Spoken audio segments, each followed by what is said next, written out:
7 जनवरी 2023 के दिन पाकिस्तान में एक मजदूर थे जिनका नाम था हरसिंह कोहली, जो कि 6 बच्चों के पिता थे। वो लोगों की भीड़ से कुचले जाने की वजह से दर्दनाक मौत मारे जाते हैं। उनका शरीर जमीन पे पड़ा होता है और लोगों की वो भीड़ आपस में लड़ने के लिए तैयार है। वजह होती है आटे की बस एक बोरी, जो उन्हें इस वक्त सस्ते दाम पर मिल रही थी। पाकिस्तान के सिंध प्रोविंस में हाल ये है कि कुछ लोगों के पास 2 दिन के खाने के लिए भी राशन नहीं है। दुनिया का 8वां सबसे बड़ा वीट प्रोड्यूसर पाकिस्तान है, जो कि अपने देश में एक बोरी आटे के लिए मौतें देख रहा है। तो सबसे पहला सवाल आता है कि पाकिस्तान में अभी हालत कैसी है। पाकिस्तान दुनिया का 5वां सबसे आबादी वाला देश है, जो आज एक ऐसे दौर से गुजरा है जिसे अगर सही नहीं किया गया तो 2 हफ्तों के अंदर पाकिस्तान की पब्लिक के पास खाना, बिजली, दवाइयाँ, यहाँ तक कि पेट्रोल की एक बूंद तक नहीं बचेगी। जब मैं ये वीडियो रिकॉर्ड कर रहा हूँ तो इस वक्त सिर्फ 3.1 बिलियन डॉलर्स बचे हैं पाकिस्तान के फॉरेन रिजर्व्स में, और अगले 12 महीनों में उन्हें अपने सर से 22 बिलियन डॉलर का कर्ज चुकाना है, जिसमें से 3.95 बिलियन डॉलर्स अगले 1 महीने में चुकाने। हालत बद से बदतर होते जा रहे हैं, खाने का सामान खत्म होते जा रहा है, और जो सामान देश में है उनकी कीमतें हर रोज इंक्रीज हो रही है। बहुत मुश्किल हो रही है, क्योंकि पहले हम नाश्ता लेने जाते थे ना तो 200-250 का आ जाता था। ठीक है, पूरे घर का। हाँ, मतलब जितने बंदे थे। तो अब लेने जाए 6 अंडे, एक ब्रेड, मतलब तो साथ मतलब एक बंद लेने का तो 500-550 लग जाते हैं। पहले ये 200-250 में आ जाता था। अब घी देखे रात को लेने का यूँ घी मिला ही नहीं है, उन्होंने शार्ट करके रखा। पाकिस्तान में इंसान की जो बेसिक नेसेसिटी है, जैसे कि पेट्रोल और इलेक्ट्रिसिटी, वो भी बहुत से लोगों को नसीब नहीं हो रही है। पूरे देश में आदेश दिए गए हैं कि 8:30 बजे के बाद देश भर में किसी भी रेस्टोरेंट्स, मॉल या दुकानों में बिजली बंद कर दी जाएगी, क्योंकि पाकिस्तान अपनी बिजली के लिए फॉसिल फ्यूल्स पे डिपेंडेंट है, जो कि बाहर से इंपोर्ट करवाए जाते हैं। पर हाल कुछ इस कदर है कि उतने पैसे भी नहीं है कि 1 महीने की बिजली भी बाहर से इंपोर्ट करवाई जाए। दूसरी तरफ सालों पहले ईरान और पाकिस्तान के बीच एक MOU यानी मेमोरेंडम ऑफ अंडरस्टैंडिंग साइन हुआ था, जिसके अंदर ईरान पाकिस्तान में इलेक्ट्रिसिटी देने के लिए राजी था। अब वही ईरान जो पाकिस्तान को 100 मेगावाट बिजली बेचता था, अब वो 100 मेगावाट की जगह सिर्फ 20 मेगावाट बिजली ही दे रहा है। बिजली के साथ साथ पाकिस्तान में पेट्रोल के लिए भी लोग तरस रहे हैं। ये जी लाहौर के पेट्रोल पंप की ये सिचुएशन है कि शेल का पेट्रोल पंप है, और ये देखें इस वक्त ये मुकम्मल उन्होंने बंद कर दी। और पेट्रोल रेट्स बढ़ने के बाद वो देखें जी बैरियर लगे हुए हैं, और ये पेट्रोल पंप बंद है। सिर्फ इस पे कार वाश जो है वो सर्विस है। फिर नए रेट्स के बाद उन्होंने पेट्रोल पंप भी बंद कर दिए। अब समझ नहीं आ रही शुक्रिया किसका है। पाकिस्तान में 9800 के करीब पेट्रोल पंप्स हैं, जिनमें से सिर्फ 6000 पेट्रोल पंप्स ही ऑपरेशनल हैं, क्योंकि पेट्रोल पंप कंपनीज को लेटर ऑफ क्रेडिट यानी लोन नहीं मिल रहा है ताकि वो पेट्रोलियम इंपोर्ट करवा सके। और कई पेट्रोल पंप वाले सोच रहे हैं कि जब पेट्रोल का प्राइस ज्यादा होगा तभी बेचेंगे, अभी क्यों बेचें। बचे हुए पेट्रोल पंप्स में से गुजरावाला शहर के पंप्स में सिर्फ 20% तेल बचा है। वहीं लाहौर और कराची जैसे बड़े शहरों में 1 लीटर तेल के लिए भी बड़ी बड़ी लंबी लाइंस लगी है। ऐसा कहा जा रहा है कि कुछ ही दिनों में पाकिस्तान का सारा तेल खत्म हो जाएगा। तेल के साथ साथ पाकिस्तान में दवाइयाँ भी खत्म होती जा रही है। एक्चुअली हुआ यह है कि पाकिस्तान की सारी फार्मास्यूटिकल कंपनीज ने सरकार को चेतावनी दी है कि अगर 10 दिन में उनकी दवाइयों का प्राइस नहीं इंक्रीज किया गया तो वो दवाइयों की सप्लाई बंद कर देंगे। यानी 1 हफ्ते के अंदर पाकिस्तान के पास बुखार और जुकाम जैसे बेसिक चीजों की दवाइयाँ भी नहीं मिलेंगी। पाकिस्तान में 24% से महंगाई बढ़ी है। इसके साथ साथ $1 के सामने अब पाकिस्तान रुपीस 228 पर पहुंच चुका है, और पूरे देश में जरूरी चीजों की सप्लाई कम हो रही है। अगर यूं ही चलता रहा तो पूरे देश को भुखमरी के दौर से जल्द गुजरना पड़ सकता है, जिस वजह से लोग सरकार के खिलाफ एक बड़ा प्रोटेस्ट भी कर सकते हैं, और हो सकता है कि पाकिस्तान में भी श्रीलंका जैसे हालात हो जाए। पर ऐसा हो क्यों रहा है कि आज पाकिस्तान को ये दिन देखना पड़ रहा है? चलिए आइए इसे हर पर्सपेक्टिव से देखने की कोशिश करते हैं कि पाकिस्तान के साथ ऐसा क्यों हो रहा है। पाकिस्तान पे कर्ज इतना ज्यादा है कि उनकी GDP का 79% सिर्फ लोन है। उनकी GDP है $376 बिलियन, और वहीं कर्जा है $274 बिलियन। ये कर्जा हर साल इसीलिए भी इंक्रीज हो रहा है क्योंकि पाकिस्तान के एक्सपोर्ट्स सिर्फ $30 बिलियन के हैं, पर इंपोर्ट्स $90 बिलियन से भी ज्यादा इंक्रीज हो चुके हैं। यानी कमाई से 30 गुना ज्यादा पाकिस्तान का खर्चा है, और ये अमाउंट सिर्फ पिछले कुछ सालों में नहीं हुआ है। आजादी से कुछ समय के बाद ही पाकिस्तान के अमेरिका के साथ रिलेशनशिप काफी अच्छे हो चुके थे, और 1954 में जब US और रशिया की कोल्ड वॉर चल रही थी तो अमेरिका ने पाकिस्तान को $1.8 बिलियन दिए थे। इस लोन के बावजूद पाकिस्तान गवर्नमेंट ने अपने देश में इकोनॉमिक कंडीशन बूस्ट करने के लिए कुछ नहीं किया। यहाँ तक कि टैक्स रेवेन्यू को भी इंक्रीज नहीं किया, बल्कि उल्टा बाहर के देशों के लोन पे धीरे धीरे और ज्यादा डिपेंडेंट होने लगे। और इसी वजह से देखते देखते 2011 तक पाकिस्तान अकेले USA से $67 बिलियन ले चुका था। पाकिस्तान का लोन का सिलसिला धीरे धीरे यूएसए के साथ साथ चाइना, सऊदी अरेबिया और आईएमएफ तक फैलने लगा। आईएमएफ पे तो पाकिस्तान इस तरह से डिपेंडेंट हो गया है कि आज तक 24 बार अलग अलग आईएमएफ प्रोग्राम से पाकिस्तान पैसे ले चुका है। 24 बार, आई मीन ये बहुत बड़ा नंबर है, स्पेशली जब हम ये समझते हैं कि आईएमएफ यानी इंटरनेशनल मॉनेटरी फंड एक यूनाइटेड नेशन की ऑर्गेनाइजेशन है जिसे इस्टेब्लिश किया गया था इस मकसद से कि वो अपने 190 कंट्री मेंबर्स को किसी भी फाइनेंशियल क्राइसिस के टाइम पर हेल्प करे और उन्हें उस फाइनेंशियल क्राइसिस से बाहर निकाले। इस बड़े लोन के साथ साथ बदलते तक ने भी जम के मदद की है पाकिस्तान की, उन्हें इस क्राइसिस में धकेलने के लिए। पाकिस्तान की पॉलिटिकल हिस्ट्री काफी कंफ्यूजिंग है क्योंकि 75 सालों में 29 प्राइम मिनिस्टर बदले गए हैं और एक ने भी अपने 5 साल का टेन्योर कंप्लीट नहीं किया। अब इतनी जल्दी किसी भी देश के प्राइम मिनिस्टर्स अगर बदलेंगे तो पॉलिटिकल इंस्टेबिलिटी तो आएगी ही। हर नया पॉलिटिकल लीडर अपने से पहले लिए गए लोन को चुकाने के लिए और खुद को पिछली पार्टी से बेहतर दिखाने के लिए इंपॉर्टेंट चीजों पे टैक्स और देश के एक्सपोर्ट्स बढ़ाने की जगह फिर से बाहर के देशों की तरफ लोन के लिए देखने लगा और इसी बदलती सियासतों ने आईएमएफ से 24 बार मदद की गुहार की, जिसकी शुरुआत हुई थी 1958 में। धीरे धीरे सारे प्राइम मिनिस्टर्स आईएमएफ की तरफ जाने लगे। जुल्फिकार अली भुट्टो ने लगातार 3 बार, जियाउल हक ने 2 बार, बेनजीर भुट्टो और नवाज शरीफ दोनों ने मिलकर 8 बार और मुशर्रफ के अंडर 2 बार लोन लिया गया। इसके अलावा पार्टीज भी जैसे कि पीपीपी यानी पाकिस्तान पीपल पार्टी भी बहुत दफा आईएमएफ के पास गई है लोन्स के लिए कि वो टैक्स रिफॉर्म्स करेंगी और देश में बहुत सुधार करेंगी, पर कभी भी ऐसा नहीं हुआ। आज की डेट में पाकिस्तान में पीपीपी 44% आईएमएफ की लोन होल्डर रह चुकी है। उसके बाद आती है पीएमएल यानी पाकिस्तान मुस्लिम लीग जो कि 35% लोन ले चुकी है और बाकी लोन लिया है बचे हुए मिलिट्री डिक्टेटर्स ने। धीरे धीरे हर साल लोन का अमाउंट इंक्रीज ही हो रहा है और पाकिस्तान खुद को एक डेट ट्रैप में फंसाता जा रहा है। Per person debt burden was increased from approximately 179,100 in June 2021 to 216,708 by June 2022.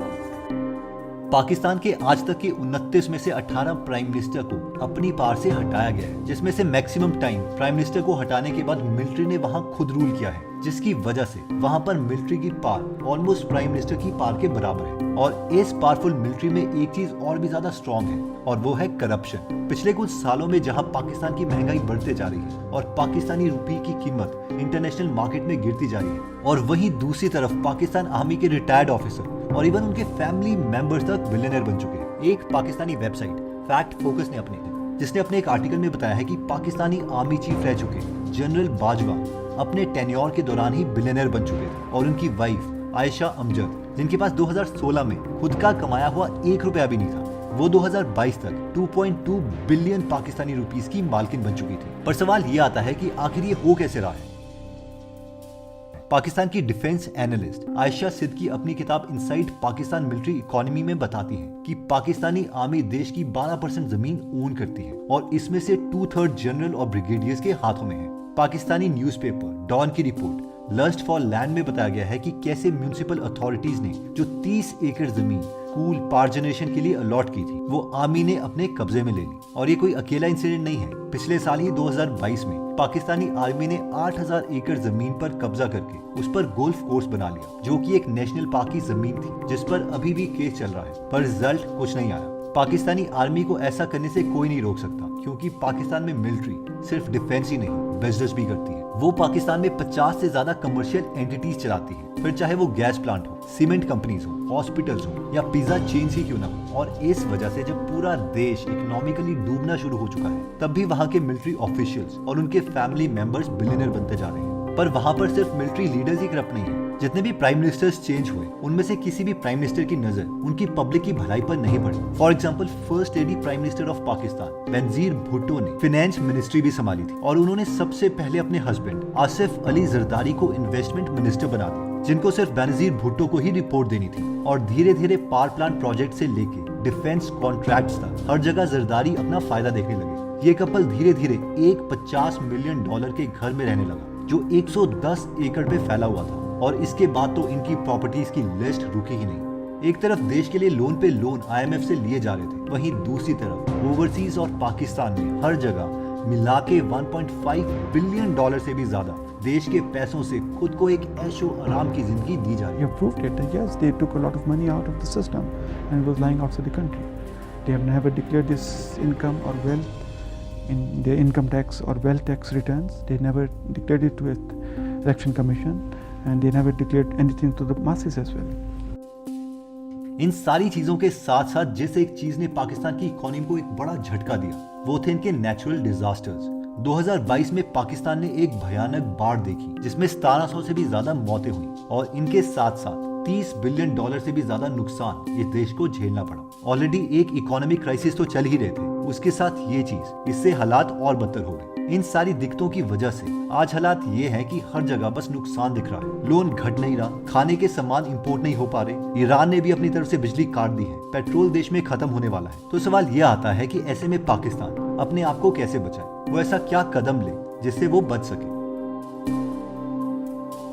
देखिए, हमने वीडियो की शुरुआत में जैसा बताया था कि देश भर में रातों को पावर कट्स किए जा रहे हैं। पाकिस्तान गवर्नमेंट का कहना है कि अगर वो ऐसा करती है तो वो $270 मिलियन सेव कर सकती है। पर एक साथ पूरे देश की बिजली बंद करने से सुबह जब वो चालू नहीं की जाती तो वोल्टेज फ्लक्चुएशंस की वजह से देश की पावर जनरेटिंग यूनिट्स एक के बाद एक करके बंद हो जाती। और लाहौर, कराची, इस्लामाबाद, पेशावर जैसे बड़े शहरों में घंटों तक लोग बिना बिजली के रह रहे हैं। कुछ हफ्तों पहले इंटरनेट पर पाकिस्तान के मिनिस्टर की ये वीडियो वायरल हो रही थी जिसमें वो अपने देश की आवाम से रिक्वेस्ट कर रहे थे कि वो लोग चाय भी ना पी। मैं ये भी कौम से अपील करूंगा कि हम चाय की एक एक प्याली, दो प्यालियां कम कर दें, क्योंकि जो चाय हम इंपोर्ट करते हैं वो भी हम उधार लेकर इंपोर्ट करते हैं। बहुत लोगों ने इस क्लिप का मजाक उड़ाया, पर सच तो ये है कि पाकिस्तान में चाय इंपोर्ट की जाती है और अभी पाकिस्तान के पास इतना बजट नहीं है कि वो खुद बहुत बड़े अमाउंट में चाय को इंपोर्ट करवा सके। पाकिस्तान ऐसी बहुत सी छोटी छोटी चीजें कर रहा है जो उसे राहत दे सकती है। पर जहां पाकिस्तान एक ओर अपने देश को चाय पीने के लिए मना कर रहा है और साथ में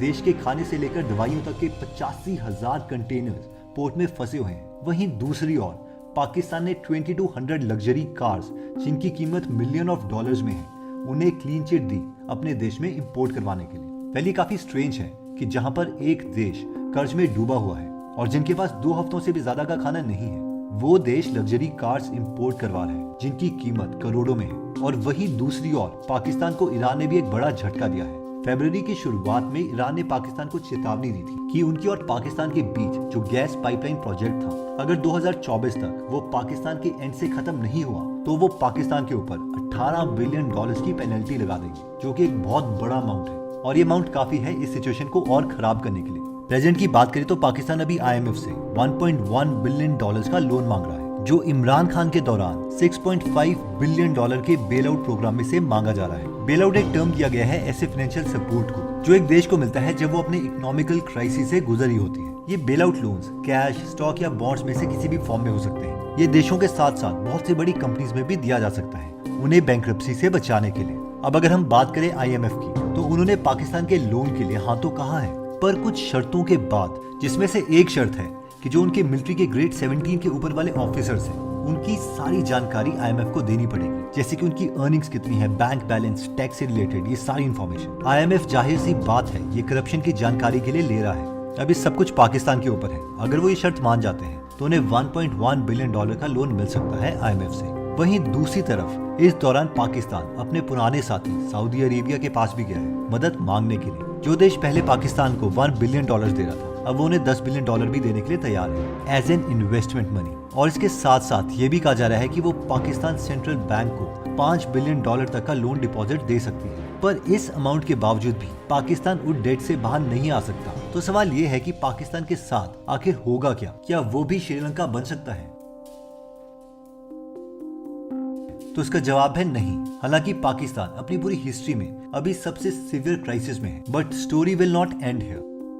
देखो, IMF प्रोग्राम से लोन लेने के साथ साथ China, Canada, Germany, Italy, France, Qatar, European Union, Islamic Development Bank जैसे देशों और ऑर्गेनाइजेशंस पाकिस्तान को $10 बिलियन से भी ज्यादा अमाउंट डोनेट करने के लिए तैयार है। और ऑब्वियसली कोई लोन नहीं है, ये डोनेशन है। इसका मतलब है कि पाकिस्तान को ये मनी वापस नहीं करनी है, और अगर वो अपने इंपोर्ट्स और एक्सपोर्ट को ठीक ढंग से रेगुलेट कर सकता है तो वो इस सिचुएशन से बाहर निकल सकता है। तो देखते हैं अब आगे न्यूज क्या आती है और फाइनली पाकिस्तान के साथ क्या होता है।